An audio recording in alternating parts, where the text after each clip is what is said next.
Hassan Ali Khaire, Special Representative of UN to Somalia, His Excellency Mr. James Iswan,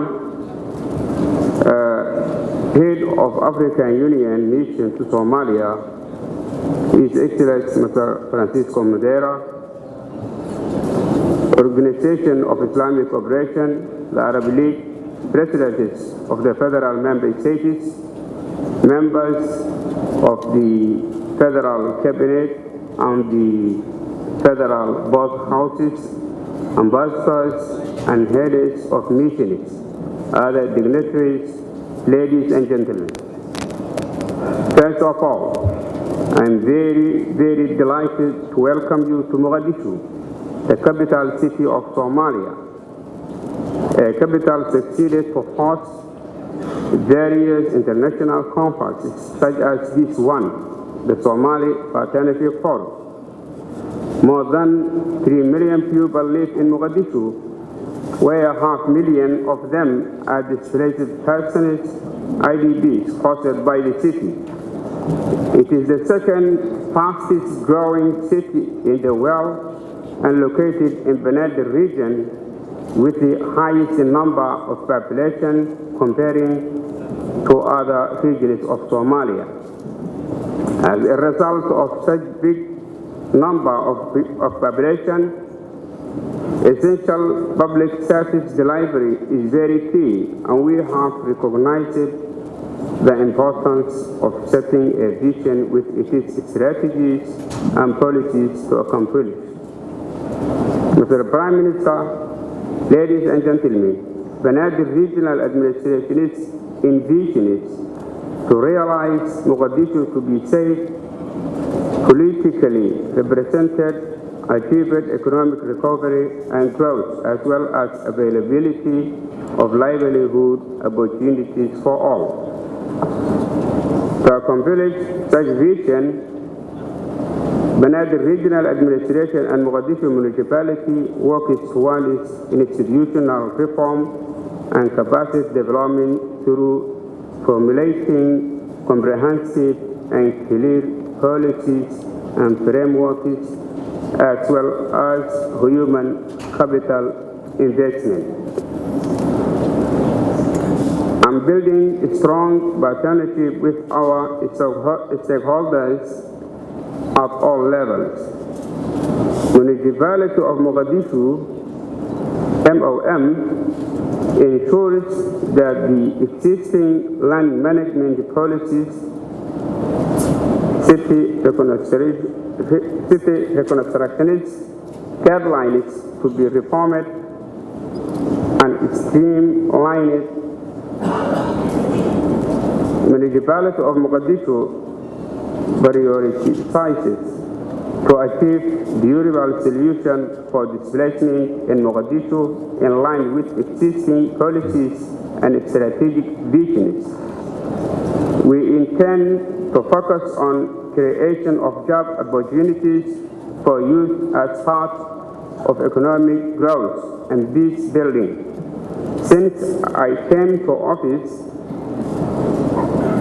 I immediately started to identify priorities and goals to accomplish our vision towards the capital of Somalia, Mogadishu.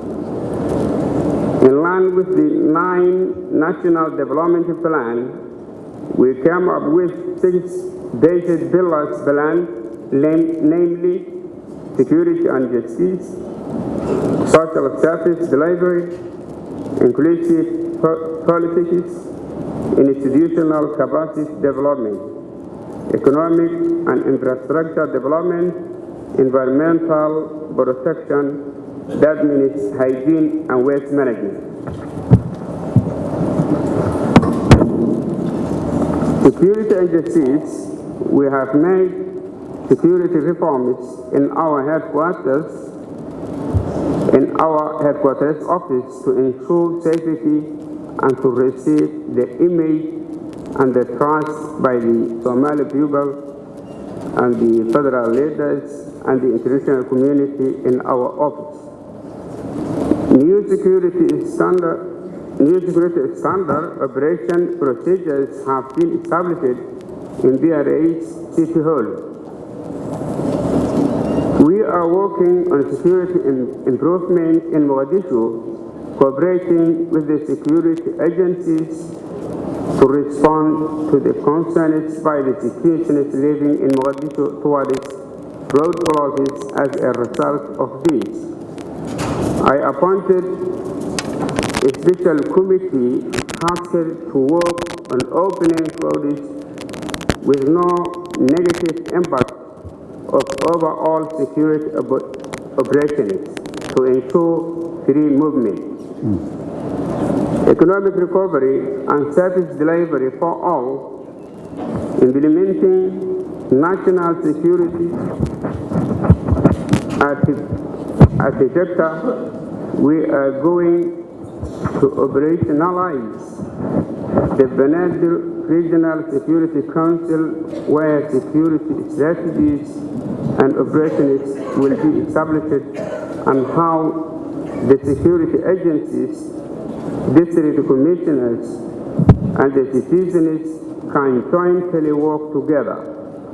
We are also working on the implementation of Mogadishu Neighborhood Watch Program and civic education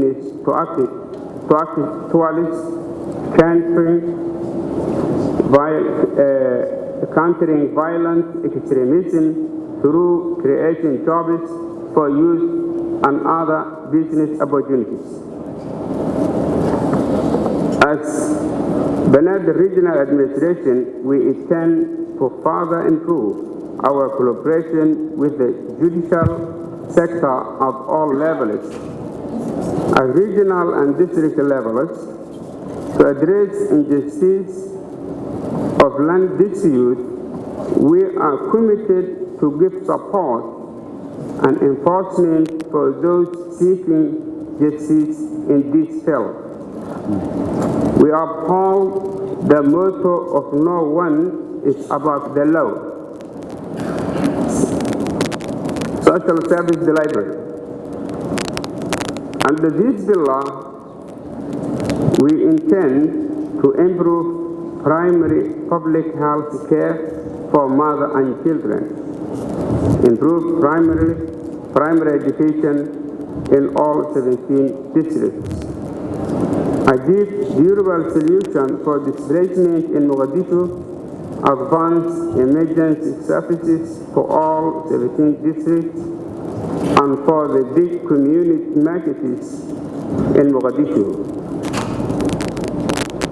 Inclusive politics. As part of our vision, we intend to work towards determining Mogadishu political status in line with the Somali Professional Constitution and working with the relevant agencies. Establishing district and regional councils, undertaking civic education campaigns on good governance, elections, and social accountability. In institutional capacity development, we focus to improve the capacity of the institution by building the capacity of the human capital, establishing effective and transparent public financial management systems, empowering the internal audit office, and also working closely with the Federal Audit Office to ensure transparency and proper use of public wealth. Thank you. Economic and infrastructure development.